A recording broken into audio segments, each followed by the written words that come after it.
तो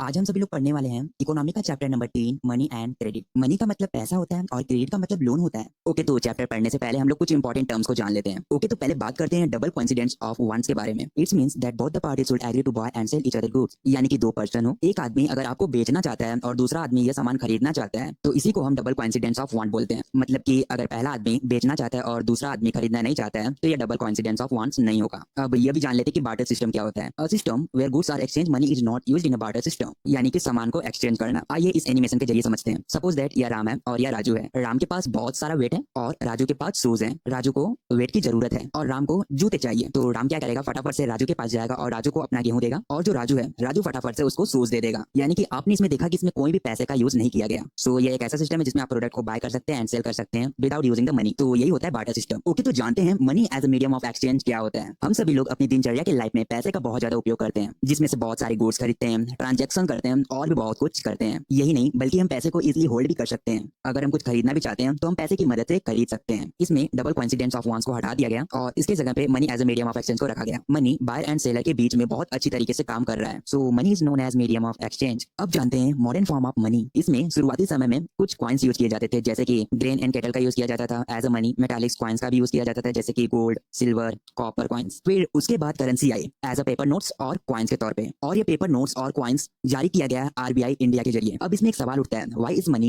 accepted as a medium of exchange. So इसको accept इसलिए किया जाता है क्योंकि कंट्री की गवर्नमेंट उस पर अधिकार दिया है, और भारत में एक रिजर्व बैंक ऑफ इंडिया है जो केंद्र सरकार की ओर से करेंसी नोट्स जारी करता है। बात करते हैं डिपॉजिट ऑफ बैंक्स, यानी कि बैंक्स में जमा करना। इसमें क्या होता है कि पीपल्स अपना अकाउंट खोलते हैं जिसमें कि अपना पैसा जमा कर सके, और इसलिए भी करते हैं कि बैंक्स में पैसे सुरक्षित रहेंगे। यही नहीं बल्कि लोग इस पैसे को बैंक से निकाल भी सकते हैं, जिसको एक डिमांड डिपॉजिट बैंक भी बोला जाता है। अब चलिए यह भी जान लेते हैं कि डिमांड डिपॉजिट क्या होता है। वे लोग इसमें एक इंटरेस्टिंग फैसिलिटी को ऑफर करते हैं, जो कि एक पेपर की तरह दिखने वाला चेक होता है। इसमें ये इंस्ट्रक्टेड होता है कि आपको कितना पैसा भेजना है और किसको भेजना है। आप इसकी मदद से इजीली पैसे भेज सकते हैं और पैसे इसके बैंक से कट जाएंगे, यानी कि जिसके नाम से चेक जारी किया गया होगा उसी के बैंक से पैसे कटेंगे। अब जानते हैं लोन एक्टिविटीज ऑफ बैंक्स। इसमें हम पढ़ेंगे कि बैंक्स लोन देने के लिए कौन सी गतिविधियों का उपयोग करती हैं। Banks keeps only some amount of the total deposits as a cash. यानी कि बैंक्स पूरे पैसे में से सिर्फ कुछ परसेंट पैसे ही अपने पास रखती है to meet the demand of the borrower, यानी कि जो उधार लेने वाला है। और भारत में जितने भी पैसे जमा होते हैं उसका सिर्फ 15% ही अपने पास बैंक रखता है in the form of cash. लेकिन बात आती है कि बैंक्स पैसे कैसे कमाते हैं। सो टॉपिक है how does the bank earn. Banks जब भी लोन देती है तो एक सर्टेन अमाउंट ऑफ चार्ज या इंटरेस्ट रेट लेती है, और यह भी देखा गया है कि जब बैंक्स लोन देती है तो हाई इंटरेस्ट रेट चार्ज भी काटती है। यानी कि सिंपल सी बात है, बैंक्स पैसे कहां से कमाती है, बोरोवर्स को लोन देकर। ओके, तो अब बात करते हैं टू डिफरेंट क्रेडिट सिचुएशन पर। फर्स्ट है फेस्टिवल सीजन एंड सेकंड है स्वप्ना सा प्रॉब्लम। इनकी स्टोरी जानने से पहले हम लोग जानते हैं क्रेडिट होता क्या है। क्रेडिट में बोरोवर और लेंडर के बीच में एक समझौता होता है। बोरोवर कौन होता है, जो पैसे उधार लेता है, और लेंडर कौन होता है, जो पैसे उधार में देता है। इनमें यह समझौता होती है कि आप मेरा फ्यूचर में पैसे वापस कर दोगे। जानते हैं फेस्टिवल सीजन। इसमें सलीम की कहानी है। बहुत बड़ा ट्रेडर आता है और सलीम को 3000 पेयर ऑफ शूज बनाने का ऑर्डर देके जाता है। लास्ट ट्रेडर बोलता है कि मुझे इसी मंथ में चाहिए। उसके बाद सलीम इस ऑर्डर को एक्सेप्ट करता है और फिर कुछ लेबर को हायर करता है स्टिचिंग एंड टेस्टिंग के लिए। सलीम रॉ मटेरियल्स भी खरीद लेता है जो कि बहुत एक्सपेंसिव होते हैं। यहाँ पर सलीम इसको कंप्लीट करने के लिए टू सोर्सेस से लोन लेता है। फर्स्ट लोन ये लेदर सप्लायर से लेता है और उससे प्रॉमिस करता है कि मैं आपके पैसे पे कर दूंगा। सेकंड लोन ये लास्ट ट्रेडर से ही लेता है। वो बोलता है कि 1000 पेयर ऑफ शूज का पे कर दो आप एडवांस में। फिर उसके बाद कुछ पैसे इकट्ठे हो जाते हैं, फिर वो शूज कुछ और टेस्टिंग भी कर देता है 3000 शूज का। एंड ऑफ द मंथ में सभी ऑर्डर को ये डिलीवर करवा देता है और ये अच्छा खासा पैसा भी कमाता है। उसके बाद वो जो लेदर सप्लायर से पैसा लिया होता है वो उसको वापस कर देता है, तो उसका बहुत ज्यादा बेनिफिट्स हो जाता है। तो यहाँ पर सलीम के लिए ये क्रेडिट पॉजिटिव रोल कहलाता है। अब बात करते हैं स्वप्ना से प्रॉब्लम की। स्वप्ना एक स्मॉल फार्मर है जो कि ग्राउंड नट उगाना चाहती है, जिसके पास 3 एकड़ जमीन है। वो जाकर लोन लेती है मनी लेंडर से फर्टिलाइजर्स को खरीदने के लिए। इसको यह विश्वास था कि मेरी फसल अच्छे से हो जाएगी तो मैं इस फसल को बेच के मैंने जिससे पैसा लिया हुआ है मैं उसका पैसा वापस कर दूंगी। लेकिन ऐसा नहीं होता है, उसकी फसल खराब हो जाती है। फिर स्वप्ना क्या करती है, फिर नए साल में यह एक नया लोन लेती है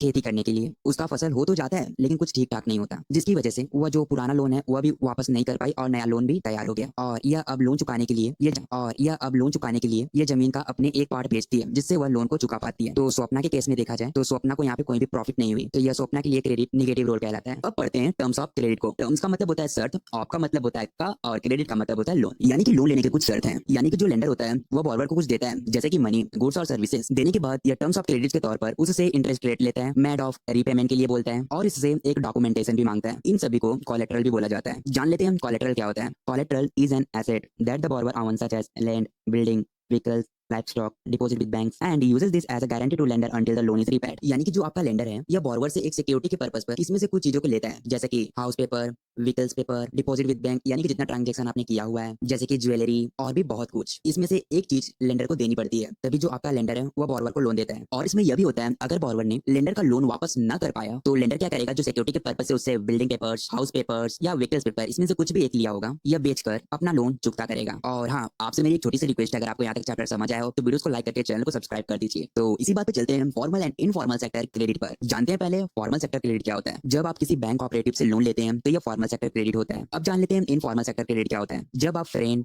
रिलेटिव, मनी लेंडर, ट्रेडर से लोन लेते हैं तब यह आपका इनफॉर्मल सेक्टर क्रेडिट होता है। यानी कि जब अपने दोस्तों से, रिश्तेदारों से पैसे उधार में लेते हो तब यह इनफॉर्मल सेक्टर क्रेडिट होता है। लेकिन इनफॉर्मल सेक्टर में कुछ प्रॉब्लम भी है। तो टॉपिक है problem in informal sector of credit. Number 1 problem है नो रूल्स एंड रेगुलेशन, यानी कि इनफॉर्मल सेक्टर में कोई भी रूल्स एंड रेगुलेशन नहीं है, कोई लेंडर कितना भी चार्ज काट सकता है बोरोवर से। Problem number 2 high interest. अभी मैंने आपको बताया बोरोवर से एक हाई इंटरेस्ट रेट चार्ज भी काटा जाता है। Problem number 3 reduction in earning. अगर बोरोवर ने ज्यादा लोन लिया तो उसको ज्यादा रेट ऑफ चार्ज देना पड़ेगा। इससे क्या होगा कि बोरोवर को लोन का इंटरेस्ट रेट चार्ज कराने में बहुत ज्यादा पैसा पे करना पड़ेगा। प्रॉब्लम नंबर 4 डेब्ट ट्रैप, मतलब कि कर्ज में डूब जाना, यानी कि बोरोवर ने लेंडर से लोन लिया और लोन न पे कर पाया और इस पे रेट ऑफ इंटरेस्ट चार्ज बढ़ता गया, जिसकी वजह से वह कर्ज में डूब जाएगा। और आरबीआई के कुछ फंक्शंस भी हैं। सो टॉपिक है फंक्शंस ऑफ आरबीआई। आरबीआई का फुल फॉर्म होता है reserve bank of India. Reserve bank of India एक सेंट्रल बैंक ऑफ इंडिया है। आरबीआई मॉनिटरिंग करता है बैंक में पैसे को मेंटेन रखने के लिए। जितनी भी बैंक हैं टाइम टू टाइम एक रिपोर्ट सबमिट करती हैं आरबीआई को for whom they are lending, how much they are lending। RBI यह भी बताता है रिच पीपल को कितना लोन देना चाहिए और बिजनेसमैन को कितना लोन देना चाहिए। अब चलते हैं अपने चैप्टर के लास्ट टॉपिक पर, self help group for the poor, यानी कि गरीब अपनी सहायता करने के लिए एक खुद का समूह बनाते हैं। इसमें क्या होता है कि 15 से 20 मेंबर आते हैं जो कि बिलोंग करते हैं आस पड़ोस के ही, और हर एक मेंबर से 25 से 100 रुपए लिए जाते हैं, उससे अधिक भी लिया जाता है depending on the ability of the people. और इसमें लोन लेना भी आसान होता है कंपेयर एज अ बैंक। इसका एक यह फायदा है कि अगर आपके पास कोलैटरल नहीं है तब भी आपको लोन्स मिल जाता है। तो अब मिलते हैं नेक्स्ट वीडियो में, तब तक के लिए टाटा बाय बाय, जय हिंद और सब्सक्राइब कर दीजिएगा।